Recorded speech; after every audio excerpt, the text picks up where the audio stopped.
सिंध तरक्की पसंद पार्टी के चेयरमैन डॉक्टर कादर मक्सी ने कहा कि एक सियासी जमात के लोगों ने सिंध में बहुत से लोगों को कत्ल किया है। आज वो भोलू खानजादा के सरपरस्त बने हुए हैं और आम लोगों की जिंदगियों को खतरे में डाल रहे हैं। उन्होंने अपनी रिहाइश पर मीडिया से बातचीत करते हुए कहा कि उर्दू बोलने वाले हमारे भाई हैं, हम उनको अपना हिस्सा समझते हैं और सिंध में बराबर के शरीक समझते हैं। उन्होंने कहा कि उर्दू बोलने वाले जो तालीमी याफ्ता थे, उस जमात ने उनको असलहा देकर बेगुनाह गरीब बच्चों को दहशतगर्द बनाया। प्रेस कॉन्फ्रेंस से मजीद खिताब करते हुए डॉक्टर कादर मक्सी ने कहा कि प्रोफाइल लोगों को इन दहशतगर्दों ने कत्ल किया, जो इनके भी दहशतगर्द हैं, जो भोलू के रूहानी बाप बने हुए हैं और उन्हीं के साथी छीन रहे हैं, उसकी जिंदगी को आप खतरे में डाल रहे हैं। ये मुहाजिर नफ्सियात ये सिंध में नहीं चलेगी।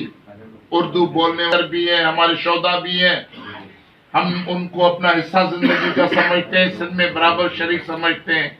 लेकिन ये मुहाजिरत के नाम पे सबसे बड़े कातिल जो मुहाजिर उर्दू बोलने वाले, जिनको ये मुहाजिर कहें, तो सबसे ज्यादा जो कत्ल किए हैं वो अल्ताफ हुसैन और उसकी सारी एमकेएम की टीम ने, ये जो गैर हकीकी लोग हैं इन्होंने ही मारे हैं।